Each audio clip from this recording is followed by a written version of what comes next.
मैं शिवा से सुमन, आप देख रहे हैं PCS अकेडमी पटना। आज हम लोग प्रतियोगिता दर्पण का जून महीना का पढ़ने वाले हैं राष्ट्रीय। आज हम लोग राष्ट्रीय पढ़ेंगे जून महीना और क्या क्या पढ़ने वाले हैं फटाफट एक झलक देख लेते हैं। ये है आपका तेजस के बारे में पढ़ेंगे, man portable anti guided missile weapon के बारे में पढ़ेंगे और क्या पढ़ने वाले हैं। तो फिर आपका इधर आपका विक्रम के बारे में पढ़ेंगे और ब्रह्मोस के बारे में पढ़ेंगे। इस तरह से लिखा जाए तो बहुत कुछ जानकारी आज हम लोग को मिलने वाला है। तो चलिए शुरू करते हैं। देखिए पहला है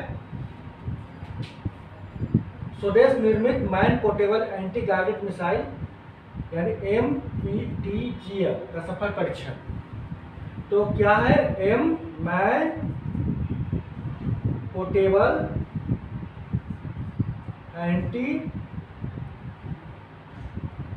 गाइडेड मिसाइल। इसका मतलब क्या होता है? एक ऐसा मिसाइल जिसको एक आदमी भी उठा के कहीं से एक जगह से दूसरी जगह ले जा सकता है ना। ये हो गया man portable anti guided tank missile. लगेगा टैंक गाइडेड मिसाइल, ठीक है, एंटी टैंक गाइडेड मिसाइल। तो इसको बनाया है DRDO। इसको बनाया कौन? इसको DRDO बनाया है और ये इतना अच्छा एंटी टैंक गाइडेड मिसाइल बन गया है, बहुत ज़्यादा हल्का है। इसको कोई भी एक आदमी उठा कर एक जगह से दूसरी जगह ले जाएगा। पहले क्या होता था कि आपका फ्रांस का बना हुआ मिलान का यूज किया जाता था। देखिए यहाँ पर फ्रांस का बना हुआ मिलान का यूज किया जाता था। अब मिलान, अब और काकर्स, आपका रूस का बना हुआ काकर्स का यूज किया जाता है। वो भी एंटी टैंक गाइडेड मिसाइल है, लेकिन उसका बहुत थोड़ा वजनी हुआ करता था। उसको गाड़ी पर लाद कर कहीं एक जगह से दूसरी जगह ले जाया जाता था। और मान लीजिए कहीं नदी पार कराना तो फिर वो कैसे जाएगा? मान लो पहाड़ी पर उस मिसाइल का यूज करना हो तो फिर कैसे होगा? तो इसके लिए DRDO ने एक बहुत ही अच्छा मिसाइल बनाया है और ये स्वदेश निर्मित है, ठीक है। अब इसके बनने के बाद ये आपका मिलन फ्रांस का है और कोकर्स जो आपका रूस का बना हुआ है, इसको हटा दिया जाएगा और इसका यूज किया जाएगा। देखिए फोटो में देख सकते हैं, यहाँ पर फोटो में देख सकते हैं, यही है आपका। देखिए क्या लिखा हुआ, man portable anti tank guided missile weapon system. ये एक आदमी भी उठाकर कहीं भी सेट कर देगा आराम से। इसको देखिए स्टैंड बनाया हुआ है, आराम से कितना हल्का है, कोई उठा के लगा देगा और यहाँ से टैंक पर किसी भी दुश्मन का जो बख्तरबंद टैंक होता है उसको उड़ा देगा, है ना। तो ये हल्का है, बहुत ज़्यादा हल्का है और इसको DRDO बनाया है, ठीक है। ये समझ गए? बस इसमें यही मेन था पढ़ने का चीज़। हम लोग कोशिश करेंगे कि जो मेन एग्जाम का पॉइंट ऑफ व्यू से पढ़ने का है वही पढ़ेंगे। सबसे पहले तो एग्जाम में पूछ देगा कि ये इसका फुल फॉर्म क्या होता है, MPTGM का मतलब क्या होता है। आप फटाक से बोलिएगा man portable anti tank guided missile, full form पूछ देगा। कौन बनाया है? DRDO बनाया है। ये किसके जगह पर आया है? तो ये फ्रांस का मिरान 2 था जो पहले पुराना एंटी टैंक गाइडेड मिसाइल था, उसका जगह पर आया है ना। अब कोकर्स किसका? तो रूस का था, उसका जगह भी यही लेने वाला है, ठीक है। इतना समझ गए, कोई दिक्कत नहीं। आगे बढ़ते हैं। देखिए अब हम लोग अगला पढ़ते हैं स्वदेश निर्मित हल्के लड़ाकू विमान तेजस का उन्नत संस्करण तेजस मार्क 1 है। देखिए भारत अपने ही देश में एक LCA बनाया है। LCA का मतलब लाइट कॉम्बैट एयरक्राफ्ट, हल्का लड़ाकू विमान, जिसका नाम तेजस दिया गया, तेजस। तो तेजस सीरीज का ही आपका LA-50-33 का पहला परीक्षण किया गया हाल में। हाल का मतलब क्या? HAL, हिंदुस्तान एरोनॉटिकल लिमिटेड का परीक्षण केंद्र जहाँ होता है ना, उड़ान परीक्षण केंद्र, वहाँ पर किया गया, ये सफल हुआ है। तो ये क्या होता है? तेजस है क्या? देखिए फोटो देखिए, ये तेजस क्या है। इसमें 9 मिसाइल लगा हुआ रहेगा। नीचे से देखिएगा 1 2 3 4 5 6 7 8 9 मिसाइल लगा रहेगा। इसका स्पीड बहुत ज़्यादा ही ज़बरदस्त है, स्पीड ज़बरदस्त है, रडार ज़बरदस्त है इसका मतलब एक्यूरेसी बहुत ज़्यादा सुपरसोनिक है ये, यानी कि ध्वनि की गति से भी स्पीड में ये उड़ेगा।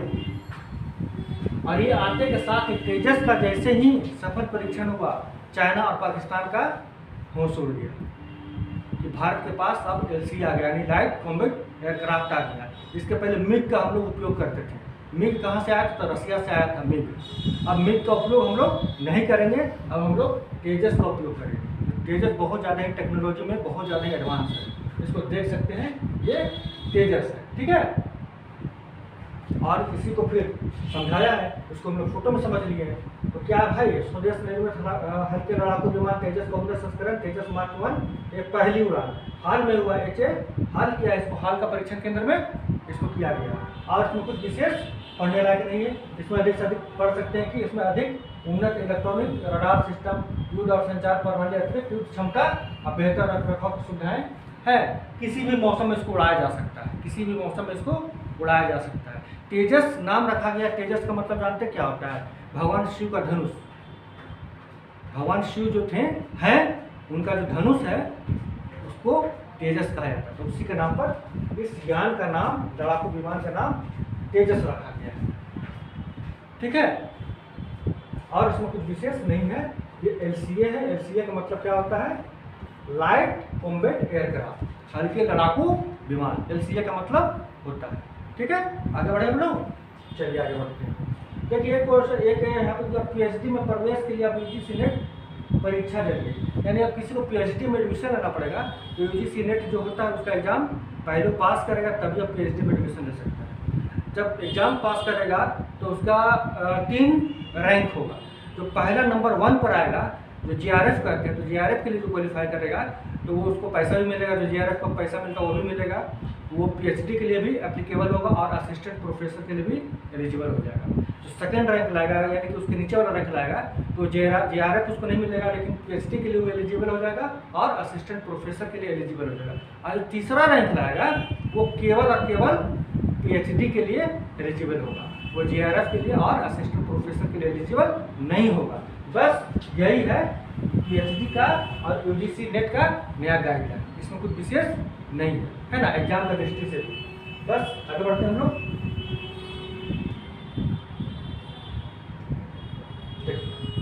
हम लोग पढ़ने वाले हैं अगला कि निजी क्षेत्र का एक स्पेस कंपनी है स्काईरूट एरोस्पेस, वो क्या क्या विक्रम रॉकेट का परीक्षण, दूसरा परीक्षण सफलतापूर्वक कर लिया है।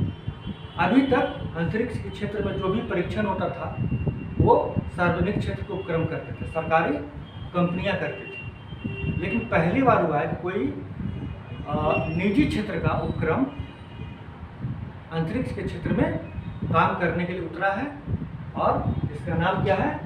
Skyroot aerospace. ये क्या किया है? विक्रम नाम का रॉकेट का सफल परीक्षण किया है। ये विक्रम नाम क्यों दिया है? तो विक्रम साराभाई के नाम से। विक्रम साराभाई कौन थे आपको पता होगा, है ना। अंतरिक्ष आपका अनुसंधान के क्षेत्र में बहुत ही ज़्यादा इनका महत्व रहा है। अंतरिक्ष कार्यक्रम जो होता था उसमें इनका बहुत ज़्यादा ही महत्व रहा है। उन्हीं का नाम पर विक्रम साराभाई के नाम से इसका नाम विक्रम रखा गया है। देखिए विक्रम मिसाइल को इस तरह से आप देख सकते हैं, यही विक्रम है, ये स्काईरूट है। स्काईरूट अपने कंपनी का नाम क्या है, और ये विक्रम मिसाइल नहीं रॉकेट है। ऐसे क्या होगा? सैटेलाइट को लॉन्च किया जाएगा, सैटेलाइट को लॉन्च किया जाएगा। इसमें आगे पढ़िएगा, उसमें क्या लिखा हुआ है कि दूसरे चरण, ये तो पहला चरण, देखिए जो रॉकेट का जब परीक्षण होता है तो 4 चरणों में होता है, एक चरण में नहीं होता है। आपको ये रॉकेट पूरा कंप्लीट एक लग रहा होगा, लेकिन ये अलग अलग पार्ट में रहता है, अलग अलग पार्ट में रहता है, ऊपर से पता नहीं चलता, लेकिन अलग अलग पार्ट में रहता है, और हर चरण का अलग अलग परीक्षण होता है। तो ये पहला चरण का परीक्षण तो हो चुका है। दूसरा चरण का जो परीक्षण होगा, दूसरा चरण का जो परीक्षण होगा उसका नाम कलाम साहब के नाम पर रखा गया, कलाम 250 रखा गया, ठीक है ना। ठीक है, जब इसका दूसरा परीक्षण होगा उसके बाद तो कलाम साहब के नाम पर किया जाएगा। इसको मिटा देते हैं और बताते आप देखिए, इसको आप देखिए, इसको समझिएगा। ये मिसाइल ऊपर से एक आपको लग रहा था, लेकिन अंदर से देखिए कैसे टूटा हुआ रहता है। ये पहला चरण स्टेज 1, ये दूसरा चरण स्टेज 2। ये तीसरा चरण स्टेज 3। ये इसमें क्या है, इंस्ट्रूमेंट यूनिट है, और इसमें क्या है कि आपका जो उपग्रह रहता है, सैटेलाइट रहता है, इसी में रहता है। और जाकर क्या होता है, इस उपग्रह को लास्ट में जाकर जहाँ पर सेट करना है उसमें जाकर सेट कर दिया जाता है। और इसका जिसका काम खत्म होते जाता है वो खुलता है अपने आप से और वो हटते जाता है। जैसे शुरुआत में क्या होगा ना कि ये पीछे देखिए कहीं आग जलता है, ऐसे करके रॉकेट उड़ता है, आग जलता है। यहाँ क्या होता है कि इसको उड़ा के ऊपर ले गया, इसका फ्यूल खत्म हो जाएगा, इसका फ्यूल खत्म हो जाएगा तो ये अपने आप को खोलेगा और हटा लेगा ताकि इसका और वजन हल्का हो जाए। और यहाँ से ये अब चालू हो जाएगा इसका फ्यूल, अब ये आग जलना चालू हो जाएगा, यहाँ से देख रहे हैं, यहाँ से आग जलना चालू हो जाएगा। अब ये इसको ऊपर ले जाएगा, इसका फ्यूल खत्म हो जाएगा, ये अलग हो जाएगा, खुद से अलग हो जाएगा। अब ये जलना चालू करेगा, ये जलना चालू करेगा। आपको लग रहा हो कि नीचे में इतना सारा फ्यूल जला रहा है, ऊपर में कम और सबसे ऊपर में कम, तो पृथ्वी से ऊपर फेंकने के लिए गुरुत्वाकर्षण शक्ति के विरुद्ध में काम करना है, तो ज़्यादा एनर्जी चाहिए, इसलिए ज़्यादा फ्यूल लगेगा। जैसे जैसे ऊपर जाएगा फ्यूल कम लगेगा उसको, क्योंकि वो हल्का होता जाएगा, है ना। इस तरह से देखते हैं कि अलग अलग स्टेज में। तो बस यही समझाना चाह रहे थे हम कि जो दूसरा स्टेज है ना, दूसरा स्टेज, इसका नाम जो दूसरा स्टेज है इसका नाम क्या है, कलाम साहब का नाम पर रखा है, कलाम 250। तो आपको स्टेज भी समझ आ गई कैसे कैसे स्टेज है। हम चाहते हैं कि इसका टेक्निकल भाषा को आपको समझाते हैं। रीडिंग तो मार ही लीजिएगा, है ना, लेकिन रीडिंग मारने के बाद जो टेक्निकल भाषा होता है ना वो समझ नहीं आता। जैसे कोई बोलते हैं दूसरा स्टेज में कलाम 250 का नाम, अब दूसरा स्टेज होता क्या है वो समझ ही नहीं आ रहा है। अब आप समझ गए तो दूसरा स्टेज का मतलब इसके बारे में कहना चाह रहा है ना, ठीक है। इसमें आपको दिक्कत बात नहीं है, हम लोग समझ गए। आगे बढ़े, देखिए अगला बात क्या बोलता है। विषयों की दृष्टि से श्रेष्ठ विश्वविद्यालय संस्थान का QS रैंकिंग 2024। तो QS यानी क्वार्टरली सैमंड्स एक लंदन बेस्ड इंडेक्स है। वो क्या करता है कि विश्व में जितने भी शिक्षण संस्थान है, अच्छे अच्छे शिक्षण संस्थान है, उसका रैंकिंग तय करता है। इस बार अगर देखा जाए तो 2024 में आपका 1559 शिक्षण संस्थान का रैंकिंग किया गया है। 1559 शिक्षण संस्थान का क्या किया गया है, रैंकिंग किया गया। उसमें से भारत के 69 विश्वविद्यालय को शामिल किया गया, 69 विश्वविद्यालय को उस रैंकिंग में शामिल किया गया है ना, QS रैंकिंग में। उसमें से अगर प्रमुख देखिएगा तो एग्जाम के दृष्टि से महत्वपूर्ण है, उसको देखिएगा। इंजीनियरिंग एवं टेक्नोलॉजी के क्षेत्र में IIT बॉम्बे 45वां नंबर पर है। दूसरा देखिए व्यवसाय एवं प्रबंधन IIM अहमदाबाद 22वां नंबर पर है ना। Indian Institute of Management IIM Ahmedabad 22वां नंबर पर। तीसरा में देखिए आर्ट्स एंड ह्यूमैनिटी में दिल्ली यूनिवर्सिटी को रैंक मिला है 210, ठीक है। फिर तीसरा देखिए लाइफ साइंस एंड मेडिसिन में एम्स दिल्ली को मिला है 249 स्थान, ठीक है। सब नंबर 1 वाला याद रखने कम से कम। फिर देखिए नेचुरल साइंस में Indian Institute of science Bangalore को स्थान मिला है। और वही सोशल साइंस में एंड मैनेजमेंट में रखते हैं तो IIT दिल्ली में 108वां स्थान मिला है, ये जो QS रैंकिंग है। और बस इतना ही, आपको कम से कम इतना लोगों का नाम याद रख लेना, जितना जितना टिकट किए हैं वो सब ध्यान में रखिएगा, वो से तब पूछ सकता है। तो इसको आप इतना कम से कम नाम याद रखिए, 4-5 नाम याद रखना है। आप 69 का नाम याद रखने की कोई जरूरत भी नहीं, बस जान जाना है कि शिक्षण संस्थान का रैंकिंग करता है और भारत का ये सब महत्वपूर्ण शिक्षण संस्थान है। क्लियर, कोई दिक्कत नहीं, आगे बढ़े। चलिए देखिए आगे क्या है। रक्षा सौदों के तहत भारत के ब्रह्मोस मिसाइल की पहली खेप फिलीपींस को। ब्रह्मोस मिसाइल, ब्रह्मोस के बारे में जान लीजिए। ब्रह्मोस क्या है, तो ब्रह्मोस मिसाइल है, इसको बनाया है भारत और रूस ने मिलकर। इसका नाम भारत का ब्रह्मपुत्र नदी, ब्रह्मपुत्र, और इधर चाहिए तो रूस का मस्कोवा नदी है ना, रिवर, उसको मिला के ब्रह्मोस बनाया। यह ब्रह्मोस पहली बार जो है फिलीपींस को दिया गया। क्लियर, इसे अर्जेंटीना को देने वाला है, वियतनाम को भी देने वाला है, लेकिन अभी ये ब्रह्मोस मिसाइल फिलीपींस को दिया है, भारत पहली बार। अब फिलीपींस को आखिर क्यों दिया है, इसका रीजन क्या फिलीपींस को देने का? ये देखिए दक्षिणी चीन सागर है ना, जहाँ पर चीन का जो दबदबा बना हुआ है, उसको कंट्रोल करने के लिए भारत फिलीपींस को ब्रह्मोस दे दिया है कि तुम उससे सलटते रहो बैठ के, और उसको चीन को टेंशन दिए रहो, है ना। तो इसीलिए ब्रह्मोस मिसाइल वो फिलीपींस को दिया है। अब फिलीपींस कहाँ पर है तो आपको दिखा देते हैं। अच्छा ठीक है, इसका शायद मर्क नहीं लगाया गया, कोई दिक्कत नहीं, आपको हम दिखा देते हैं। इसके माल में भारत का नक्शा ऐसा बनेगा, है ना। इधर देखिएगा किधर तक पूर्वी चीन होगा, पूर्वी चीन के नीचे क्या है यहाँ पर ये ताइवान है, और ताइवान के नीचे देखिएगा ये फिलीपींस। ठीक है, तो मैप पे जाकर आप देख सकते हैं, कोई दिक्कत नहीं। कोई दिक्कत इसमें तो कोई दिक्कत नहीं होना चाहिए, नहीं कोई दिक्कत नहीं होना चाहिए। अब ब्रह्मोस क्या एक सुपरसोनिक मिसाइल है। सुपरसोनिक कहने का मतलब क्या, जिसका स्पीड ध्वनि से ज़्यादा हो, देखते देखते पलक झपकते अपना काम कर जाए। ये ब्रह्मोस बहुत ही खतरनाक मिसाइल है भारत का। ठीक है, बस मेन मुद्दा को समझ जाना है, मेन मुद्दा को समझ जाना है। बाकी तो रीडिंग डालिएगा तो बस रीडिंग डालने का बात रह जाएगा।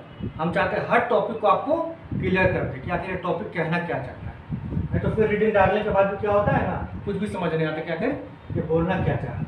ठीक है, आगे हम लोग देखते हैं भारत चीन सीमा मामलों पर। भारत चीन सीमा मामलों पर परामर्श एवं समन्वय तंत्र WMCC की 29वीं बैठक बीजिंग में संपन्न।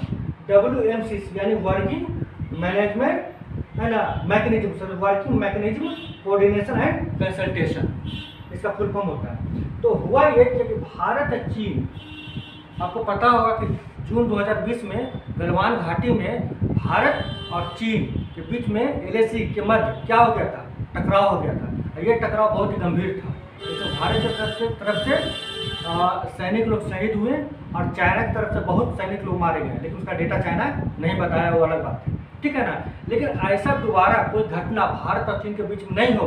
LAC पर तनाव तो रहता ही है, लेकिन वो तनाव युद्ध में न बदल जाए और नहीं गोलाबारी हो। इसके लिए क्या होता है, दोनों तरफ से समय समय पर बैठक आयोजन किया जाता है, जहाँ पर दोनों अपने अपने बात को रखते हैं और बातचीत के माध्यम से समस्या को सुलझा लेना चाहते हैं। ठीक है, तो इसके लिए दो तरह का मीटिंग होता है। कोर कमांडर मीटिंग होता है, जो हमेशा चुशुल मॉडल के पास आपका होते रहता है ना। बहुत बार प्रश्न पढ़ते होंगे तो कोर कमांडर का मीटिंग हुआ चुशुल मॉडल के पास रहता है। लेकिन इस बार क्या हुआ है, WMCC का मीटिंग 29वीं मीटिंग हुआ बीजिंग में। क्या हुआ इसमें बस वही है, दोनों तरफ के प्रतिनिधि मिले बीजिंग में और अपना अपना जो शिकायत है एक दूसरे के सामने रखे हैं और उसको दूर करने का प्रयास करते हैं बातचीत के माध्यम से। ये देखिए गलवान घाटी है, इसको देखिए, गलवान हमेशा याद रखिएगा कहाँ पर है। देखिए ये LAC है, LAC आप देख रहे हैं ना मैप पर, LAC देखिए, ये LAC हुआ और यहाँ पर गलवान है। यहीं पर झड़प हुआ था जून 2020 को, यहीं पर झड़प हुआ था। ये अक्साई चीन, ये भारत का हिस्सा है जिसको चीन हड़पा हुआ है, इसको भारत को छुड़वाना है। ठीक है ना, लेकिन आगे जो है ये LAC है, यहाँ पर गलवान घाटी है और यहीं पर क्या हुआ था, 20 जून को झड़प हुआ था। तो जो पढ़िए उसको मैप पर देखते चलना है। हम लोगों को क्या करना है, पढ़ाई के साथ साथ मैप पर देखते चलना है कि आखिर वो घटना कहाँ घटा था, मैप पर भी देख लेना है, ताकि वो क्या हो जाए, मेमोरी में बैठ जाए। अगर हम लोग ब्रह्मोस के बारे में पढ़ रहे हैं तो ब्रह्मोस को भी देख लें कि ब्रह्मोस कैसा दिखता है, इसका फंक्शन कैसा होता है। ये सुपरसोनिक है तो सुपरसोनिक का मतलब होता क्या है। ये फिलीपींस को दिया गया था, फिलीपींस को आखिर क्यों दिया गया है, किसी और देश को क्यों नहीं दे दिया। भारत पहली बार दिया, फिलीपींस को दिया, किसी और को नहीं दिया है, इसके पीछे कुछ रीजन होगा, है ना। तो ये सब बातों को हम लोग को समझते हुए चलना है, बस रीडिंग नहीं मार लेना। अब फैक्ट नोट नहीं करना, केवल फैक्ट को अंडरलाइन कर दिए और उसको नोट कर लिए। जो पढ़ रहे हैं एनालिसिस होना चाहिए कि आखिर पढ़ क्या रहे हैं, उसका मतलब क्या है, तब जाकर क्या होगा कि UPSC जैसा एग्जाम में करंट अफेयर का क्वेश्चन एनालिसिस बेस्ड रहेगा, वो आराम से आपका टेकल हो जाएगा। फैक्ट रट के काम नहीं होगा, एनालिसिस बेस्ड माइंड लाना पड़ेगा। क्लियर, आगे बढ़े, चलिए आगे देखिए। ये कुछ स्टूडेंट हैं, होनहार स्टूडेंट हैं जिन्होंने UPSC में अपना रैंक हासिल किया है, तो पढ़ लीजिए। वो एग्जाम की दृष्टि से वैसा कुछ इंपॉर्टेंट है नहीं। हम चाहते हैं कि आप लोग में से भी लोगों का फोटो इसमें जरूर आए। चलिए आगे बढ़ते ये देखिए, इसमें है भारत की आलिया भट्ट और साक्षी मलिक विश्व के सर्वाधिक प्रभावशाली 100 व्यक्तियों की टाइम पत्रिका में आपका इनका नाम आया है। ये टाइम पत्रिका बहुत बहुत ही नामी पत्रिका है, ये अमेरिका बेस्ड पत्रिका है ना। अमेरिका बेस्ड क्या है, ये मैगजीन टाइम में नाम आ जाना बहुत बड़ा बात होता है। तो आलिया भट्ट को मिला है। आलिया भट्ट क्या है, गुच्ची आपका एक बहुत बड़ा कंपनी है, जो उसका बैग आता है, उसका लेदर का शू आता है, बहुत महंगा वो ब्रांड बनाता है, उसका ये ब्रांड एम्बेसडर है। कौन, आलिया भट्ट, गुच्ची का। और दूसरा साक्षी मलिक, आपका ओलंपिक में कांस्य पदक जीती थी, आपको पता है ना। कुश्ती के क्षेत्र में इनका काफ़ी नाम है। इन दोनों का नाम टाइम मैगजीन में छपा है, तो याद रखिएगा इसको। और 4 भारतीय मूल का भी नाम छपा है, जो भारतीय मूल के हैं लेकिन वो भारतीय नहीं है नागरिकता से, उनका भी नाम छपा है, तो उसको आप लोग ध्यान में रखिएगा, ठीक है ना। जैसे कि आपका नाम है क्या, अजय बंगा का नाम है, सत्य नडेला का नाम है, आपका प्रियवंदा का नाम है, इन सब का नाम आप देख लीजिएगा। लेकिन ये जो ज़्यादा इंपॉर्टेंट नाम आलिया भट्ट का और साक्षी मलिक का, बस, इसमें कुछ विशेष नहीं है। तो पढ़ने का ये तरीका होता है कि क्या पढ़ना है ये पता होना चाहिए, और कितना पढ़ना है ये पता होना चाहिए, है ना। पूरा का पूरा अंडरलाइन करके लाल पेन से पूरा मैगजीन रंग देने का कोई मतलब नहीं होता है। हम यही मेरा प्रयास रहता है कि जो टॉपिक प्रतियोगिता दर्पण दिया है उसको हम बहुत ही संक्षेप में सरल भाषा में उसका सार आपको बता दें, ताकि आप मैगजीन पढ़ें तो आपको 2 मिनट पढ़ने में न लगे, ज़्यादा समय न लगे, आप फटाफट उसको कवर कर लें, है ना। इसके बाद और है क्या, एक और है, भारत की जनसंख्या 70 वर्षों में दोगुनी होने की संयुक्त राष्ट्र जनसंख्या कोष का रिपोर्ट है। देखिए, संयुक्त राष्ट्र का एक संस्था है जिसका नाम है संयुक्त राष्ट्र जनसंख्या, संयुक्त राष्ट्र जनसंख्या कोष, ठीक है, संयुक्त राष्ट्र जनसंख्या कोष। ये क्या है, इसका स्थापना हुआ था 1969 को, इसको स्थापना हुआ था 1969 को। यह क्या करता है, तो महिला और बाल विकास के क्षेत्र में काम करता है, जनसंख्या का क्षेत्र में भी काम करता है, कितना मातृ मृत्यु दर हुआ है, बाल मृत्यु दर कितना हुआ है, ये सब क्षेत्र में ये इसका काम रहता है। तो उसने बताया है कि भारत की जनसंख्या 77 वर्ष में क्या हो जाएगा, दुगना हो जाएगा। ये ज़्यादा इम्पोर्टेंट है, हो सकता है ये पूछ लिया, ठीक है। और ये भी थोड़ा बताया है कि आपका एग्जाम की दृष्टि से कि मातृ मृत्यु दर में काफ़ी गिरावट आई है, ये आप ध्यान रखिएगा। एक तो जनसंख्या वाला याद रखिएगा, 77 वर्ष में दुगना होने को उम्मीद है, एक मातृ मृत्यु दर में भी काफ़ी गिरावट आया है, इतना याद हम लोग को रखना है। बाकी आप कुछ विशेष इसमें नहीं है। तो बस आज के लिए इतना ही, हम लोग फिर मिलेंगे नए वीडियो के साथ, तब तक के लिए नमस्कार।